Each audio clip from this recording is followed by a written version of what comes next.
فلک اکبر کا داغ ہو کے رخصت گھر سے نکلے ہے او خواب آنے کو ہے سال ہے 18واں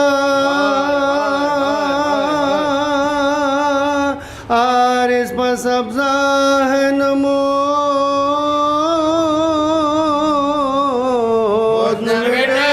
جانے کو ہے مرے شباب حسن مٹ جانے کو ہے مرے شباب ماتم شبیر میں اٹھتا ہے رو کر کون کون دیکھیے کس سے میں سوال دیکھیے کس سے میں سوال آنے کو ہے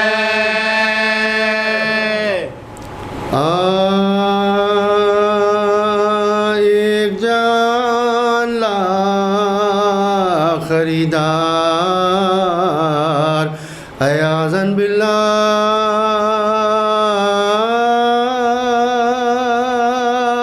پیاسے پر تیروں کی بوچھار عیاذاً باللہ نہ کوئی یار نہ غم خار عیاذاً باللہ ہر طرف ظالم غبار اعظم باللہ ہر طرف ظالم غبار اعظم باللہ اپنے رتبے کا کسی کو نہ شناسا دیکھا دیکھا پیاسے نے جیسے خون کا پیاسا دیکھا دیکھا پیاسے نے جیسے خون کا پیاسا دیکھا تین باری ہوئے جب پیار سے بے ہوش امام آخر الامر کیا پیاس میں رو کر یہ کلام ایوہ الناس میرے قتل پکھیں جو نوسام پیاسے 3 شب و روز کے کام تمام پیاسے 3 شب و روز کے کام تمام اب کوئی پیاسوں میں باقی نہیں میں تنہا ہوں چاہو پانی دو مجھے چاہو پانی دو مجھے چاہو نہ دو پیاسا ابھی یہ کہنا چکا تھا پسرے شائع نجات 100,000 اہل جفا ٹوٹ پڑے تیغ بکاب سب کماداروں کے تیر اور دل شبیر ادب گرد جلاتے اور بیچ میں گرد جلاتے اور بیچ میں ہو کے بے ہوش گرے جب شہدی گھوڑے سے ساتھی کود پڑا شمر لئی گھوڑے سے ساتھی کود پڑا شمر لئی گھوڑے سے آیا غصے میں خریشاں کہ وہ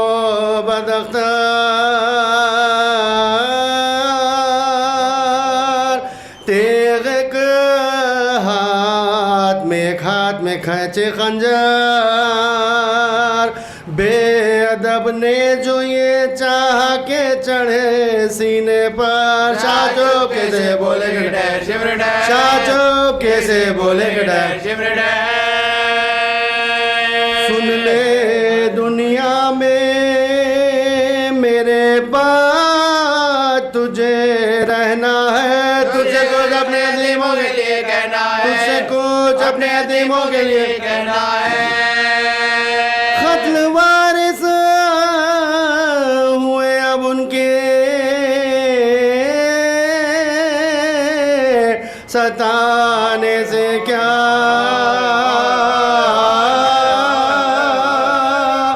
جن کا والی نہ ہو اس گھر کے جلانے سے کیا آپ ہی روتے ہیں بیووں کے رلانے سے کیا ننگے سر پردہ نشینوں کے ننگے سر پردہ نشینوں کے ننگے سر پردہ نشینوں کے پرانے سے یا تو روزے پہ نبی کے انہیں پہنچا دینا یا انہیں وارثوں کے لاگوں یا انہیں وارثوں کے لاگوں میں بٹلا دینا بیٹی ایک 3 برس کی ہے سکینہ میری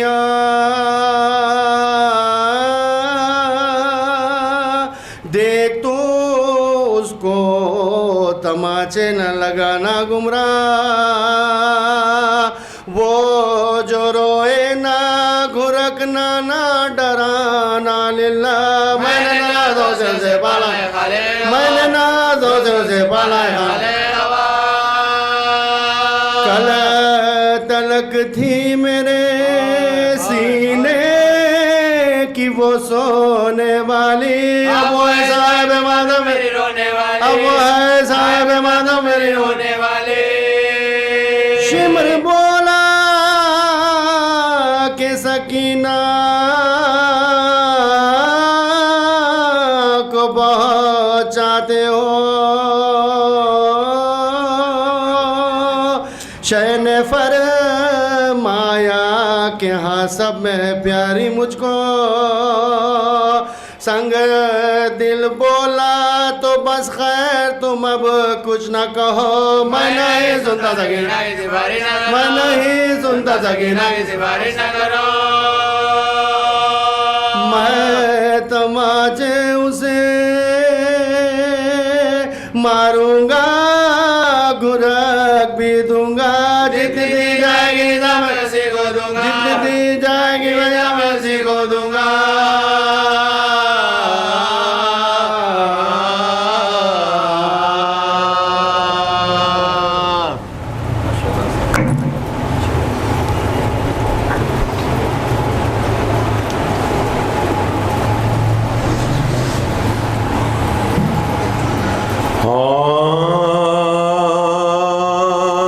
جب خاتمہ بخیر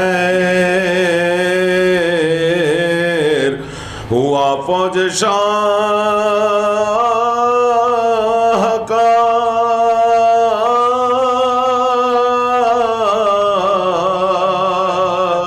کوثر پا قافلہ گیا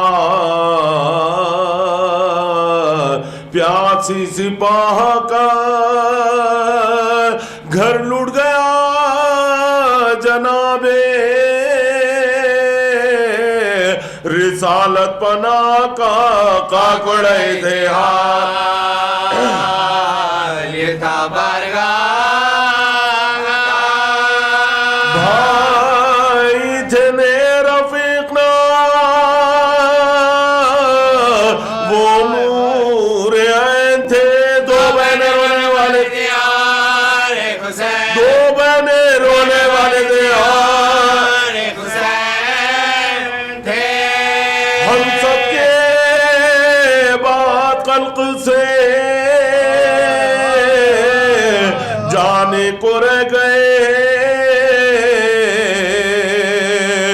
سر پیٹنے کو اشک بہانے کو رہ گئے پیری میں ٹھوکریں کھانے کو رہ گئے بیٹا کہاں قبر جو دم انتقال اتنا نہیں کوئی کہ گرو اتنا نہیں کوئی کہ گرو ناگات سوئے لاشیں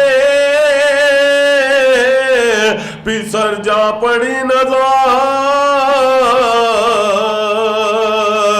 چلائے دل کو تھام کے سلطان بیروبار سوتے ہو کیا دھرے ہوئے رخسار خاک پر اکبر اڑو گئے گھوڑے سے گرتا ہے پتا بھولے پدر کو نیند میں قربان آپ کے آؤ نماز عصر پڑھو سات بار آؤ نماز عصر پڑھو سات بار کے ابا سے نامدار ترائی سے اٹھ کے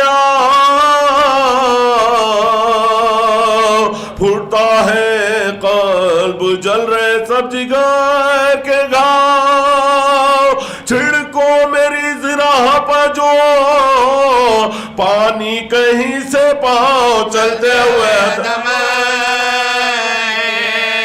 مسافر سے ملتے جاؤ غفلت کی تم کو نیند ہے شبیر کیا کرے میری طرح کسی کو نہ کس خدا کرے میری طرح کسی کو نہ کس خدا کرے چلایا فوج کو پسر ساد نابکار لو گھیر لو حسین کو سب مل کے ایک بار پلٹے پر سواروں کے لے کر رسالہ دار دو غالبان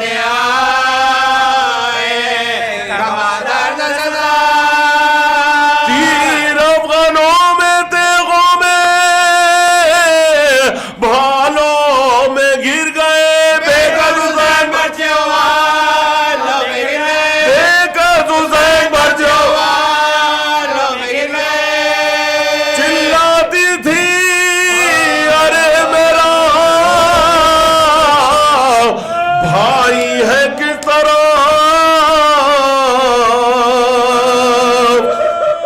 لوٹی ہوئی علی کی کمائی ہے کس طرح دریا کی طرح سونے کی جاؤ سے رتا دے زمین کے فلک کی ستائی ہوں میں اپنے پیارے بھائی سے میں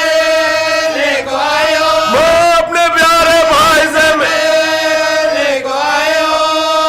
شے کے کراہنے کی جو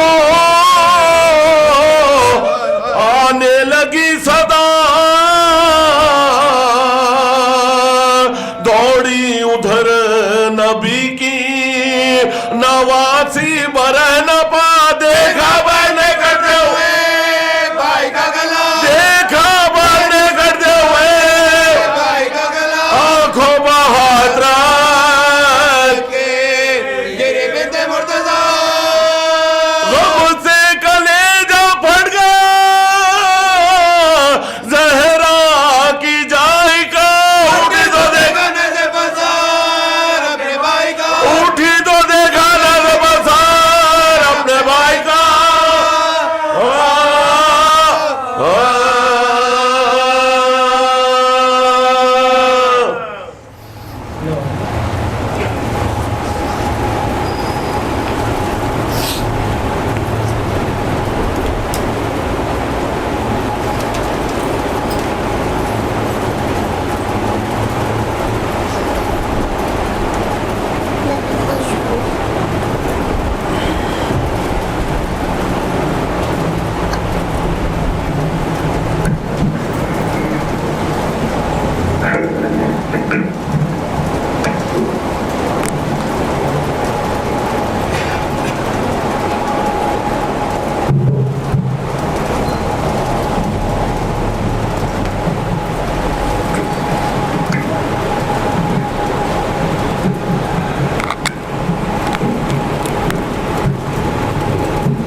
فاتحہ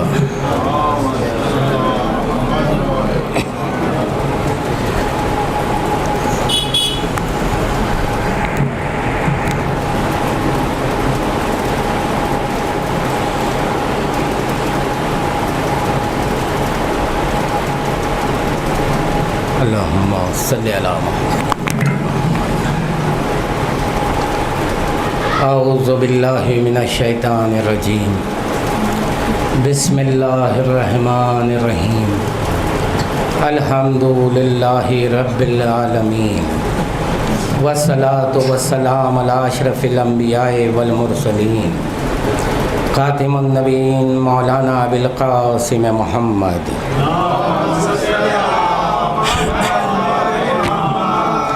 وعلى اہل بیتہ الطیبین الطاہرین المعصومین المظلومین، ولعنۃ اللہ علی اعدائہم اجمعین۔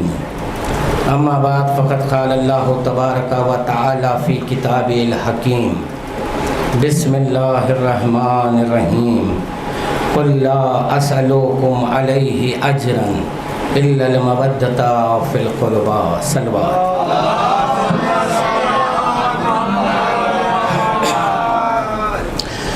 عزیزان محترم، یہ قمصہ مجالس کی آج آخری مجلس ہے۔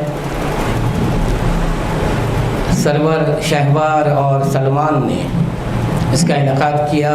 ان بانیان کی خواہش یہ تھی کہ ایک مخصوص عنوان پر گفتگو ہو۔ الحمدللہ اصول دین پر 5 مجلسیں آج اختتام کو پہنچی ہیں۔ پہلے دن بعنوان توحید میں نے ہی خطاب کیا، پھر دوسرے دن بعنوان عدل مولانا حیدر رضا صاحب نے، پھر بعنوان نبوت مولانا علی ذوالفقار صاحب نے، پھر بعنوان امامت مولانا حیدر رضا صاحب نے خطاب کیا۔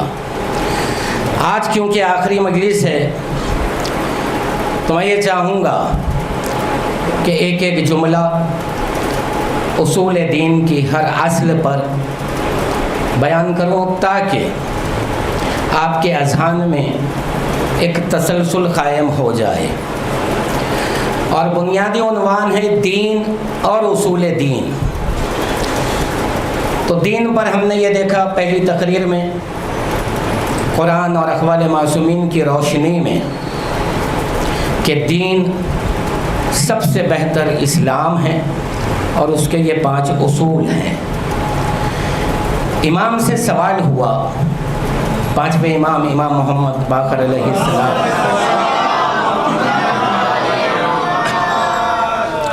سائل نے سوال کیا کہ مولا یہ بتائیں دین کیا ہے؟ تو امام نے ایک جملہ کہا، حب اور بغض کا نام دین ہے۔ یہ سائل جس نے 5ویں امام سے سوال کیا تھا، اس نے 6ٹھے امام کے دور میں پھر اس امام سے وہی سوال کیا۔ اس نے کہا کہ مولا آپ کے پدر بزرگوار سے میں نے پوچھا تھا کہ دین کیا ہے، تو انہوں نے کہا تھا حب اور بغض کا نام دین ہے۔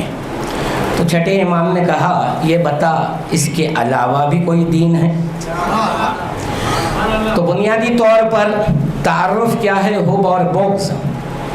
سوال یہ کس سے محبت، کس سے عداوت؟ ظاہر سی بات ہے اہل بیت علیہم السلام سے محبت اور ان کے دشمنوں سے عداوت، یعنی کہ تولا اور تبرہ ہی اصل دین ہے۔ اور ایک سوال ہے امام سے کہ مولا یہ بتائیں دین کا نام کیا ہے؟ ظاہر سی بات ہے سبھی کہیں گے اسلام ہے، لیکن امام نے الگ جواب دیا، کہا الدین جدی علی ابن ابی طالب۔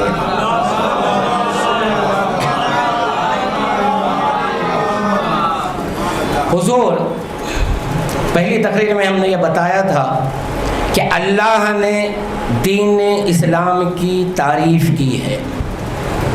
تمام ادیان جو دنیا میں ہیں اس میں سب سے بہتر دین اسلام ہے۔ لیکن ایک سوال یہاں قائم ہوتا ہے کہ آدم علیہ السلام سے عیسیٰ علیہ السلام تک جتنے دین آئے وہ اللہ ہی کے بھیجے ہوئے تھے، اور اس دین کو اللہ کہتا ہے یہ بہتر ہے۔ پھر سورہ بینہ میں اس امت کی تعریف بیان کرتا ہے، کہتا ہے کہ یہ امت خیر البریہ ہے، سب سے بہتر ہے یہ امت۔ رسول کہتے ہیں میری امت تمام امتوں سے بہتر، مولا کہتے ہیں کہ تمام امتوں سے بہتر ہمارے چاہنے والے۔ یہاں ایک سوال قائم ہوتا ہے کہ ما سبق انبیاء کی جو امتیں آئی تھیں انہوں نے بھی شریعت پر عمل کیا، اللہ کے پیغام کو اپنایا، تو اس امت میں ایسی کیا خاص بات ہے کہ اللہ کہتا ہے یہ سب سے بہتر ہے؟ تو ہم ایک جائزہ لیں گے قرآن کا، تاریخ اسلام کا، تاکہ یہ سمجھیں کہ ہم لوگ بہتر کیوں ہیں اور اللہ تعریفیں کیوں کر رہا ہے ان کی۔ تو میں نے جب جائزہ لیا یہ ڈھونڈنا چاہا کہ مجھے کوئی ایسی بات اس امت میں مل جائے جو ما سبق انبیاء کی امتوں میں نہیں تھیں، تو جو ملے گی وہ بہتری کا ثبوت بن جائے گی۔ میں نے یہ دیکھا کہ سب سے عظیم عبادت نماز کو کہتے ہیں، تو میں نے کہا کہ شاید نماز کے سبب ہم لوگ بہتر ہیں۔ تو میں نے دیکھا کہ آدم کے پاس بھی نماز ہے، موسیٰ کی امت میں بھی نماز ہے، عیسیٰ کی امت میں بھی نماز کی پابندی ہے۔ تو جو چیزیں وہاں بھی ہیں یہاں بھی ہیں وہ آپ کو بہتر کیسے بنائے گی؟ اگر کل کے دن اللہ یہ کہے کہ یہ امت اس لیے بہتر ہے کیونکہ یہ نمازیں پڑھتی تھیں، تو ما سبق انبیاء کی امتیں یہ کہیں گی اے پروردگار عالم ہم بھی پڑھتے تھے، اور ایک خاص بات یہ فرق کے ساتھ پڑھتے تھے، ہمارے لیے تو قضا بھی نہیں تھی، وقت پہ ادا کرنا تھا، اور امت محمدی کو تو یہ سہولت ملی تھی کہ آپ وقت پہ نہ پڑھیں تو قضا کر لیں، ہمارے لیے یہ گنجائش بھی نہیں تھی، تو یہ لوگ کیسے بہتر؟ تو معلوم ہوا کہ نماز وہ عبادت نہیں کہ جو آپ کو بہتر بنا دے۔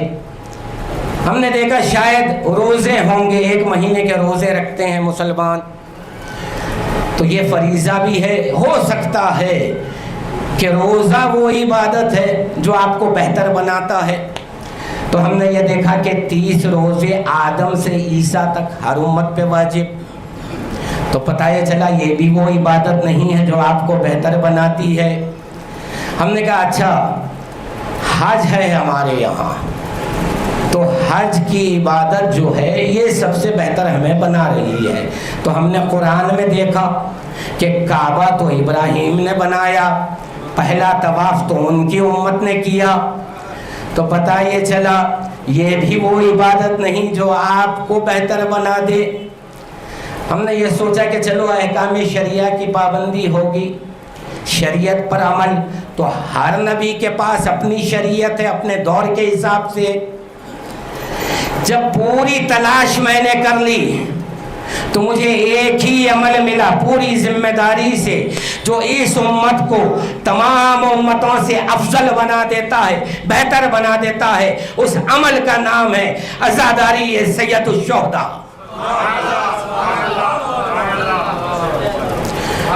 اس وجہ سے اس دین کی تعریفیں بہت ہیں، اور حضور پہلا اصول دین کی ہے توحید۔ توحید پر ایک جملہ کہہ کر آگے بڑھوں گا تاکہ گفتگو مسلسل ہو جائے۔ ہم نے قرآن اور اقوال کی روشنی میں پہلے دن یہ دیکھا کہ توحید ہے کیا، کہ اللہ کو ایک ماننا، اس کی وحدانیت کا اقرار کرنا۔ تو اس نے ہمیں سمجھایا کہ ایسے ہی نہیں کہہ دینا کہ قل هو اللہ احد، کہ اللہ ایک ہے، نہیں کہا پہلے نفی کرنا پھر اس بات کرنا۔ تو اس نے امت سے کلمہ پڑھوایا لا الہ الا اللہ، کہ پہلے نفی کرو پھر اقرار کرو اس کی توحید کا، اس کی یکتائی کا۔ تو نفی کس کی کرنی ہے؟ تو ظاہر سی بات ہے جب ہم بہتر امت ہیں تو ہماری سوچ بھی بہتر ہوگی، ہم سورج کو قوت مان کر نفی نہیں کریں گے، ہم دنیا کی بڑی بڑی طاقتوں کو دیکھ کر ان کی نفی نہیں کریں گے، ہمارا معیار اعلیٰ ہونا چاہیے۔ تو ہم نے یہ دیکھا کہ تمام قوتیں جس کے اختیار میں ہیں اس ہستی کا نام علی ہے، تو ہم علی کے اللہ ہونے کی نفی کر کے اس ذات کا اقرار کرتے ہیں. یہ ہماری توحید ہے. میں ایک جملہ کہہ دوں اس پر کہ اللہ ہے صاحب کمال. بہت اہم جملہ.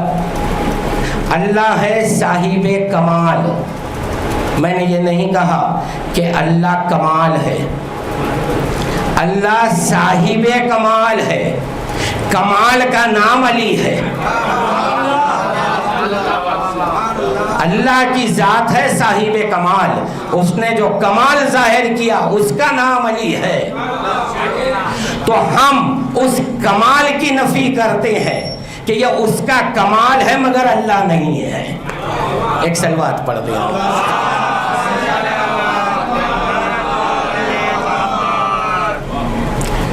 دوسری اصل ہے اصول دین کی عدل. عدل کیا ہے؟ کہ جو جس کا مستحق ہے اس تک اس کا حق پہنچا دیا جائے. حضور یہ جو عدل ہے کہنے میں آسان ہے مگر عمل کرنے میں پوری کائنات میں کوئی انسان نہیں ملے گا جو عدل کر کے بتا دے، ثابت کر دے. ممکن نہیں ہے. کیوں نہیں ہے؟ کیونکہ عدل کے معنی انصاف کے نہیں ہے. ایک مثال دے کر بتا دوں کہ عدل کیا ہے اللہ کا. اگر 4 لوگ مہمان ہیں، میں نے اگر سب کو ایک ایک روٹی تقسیم کر دی، دنیا یہ کہے گی کہ آپ نے عدل سے کام لیا. نہیں، اس کو انصاف کہتے ہیں. عدل اس کو کہتے ہیں کہ اگر 4 میں کوئی ایک شخص ہے کہ جو 3 روٹیاں کھا سکتا ہے تو میں اسے 3 دے دوں، جو 2 کھا سکتا ہے اسے 2 دے دوں. اس طرح سے جو تقسیم کر پائے گا اس کو عادل کہتے ہیں. اب اللہ زمین پر آ کر بتا نہیں سکتا کہ وہ عادل ہے، تو اس نے جس ہستی کو زمین پر رکھا اس ہستی کا نام امیر المومنین علی ابن ابی طالب.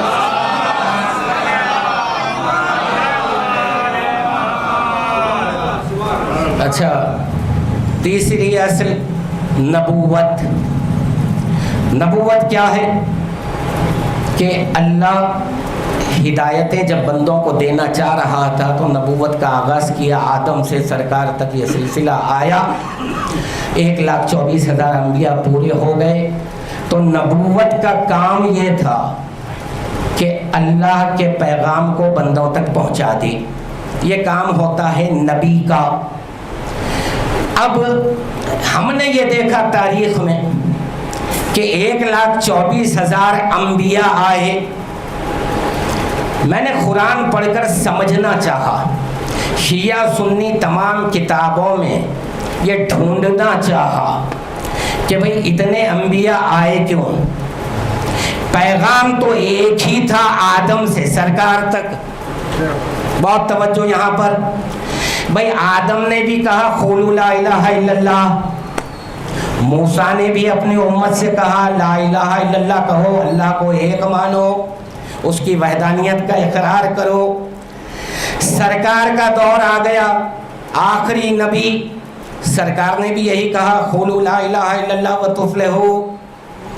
میں نے یہ دیکھا کہ آدم وہی پیغام توحید دے رہے ہیں، نوح وہی دیتے ہیں، سرکار بھی وہی دیتے ہیں. میرا سوال ہے، میں نے معبود سے سوال کیا، اے اللہ جب پیغام ایک تھا تو ایک نبی کو بھیجا دیتا، وہ پیغام چلتا رہتا تحریروں میں. یہ ہر بار ہر دور میں ایک نبی کو کیوں بھیجا رہا ہے؟ تو قرآن نے جواب دیا. مجھے تاریخ اسلام کو پڑھا، جواب ملا. احادیث کی کتابیں پڑھی، جواب ملا.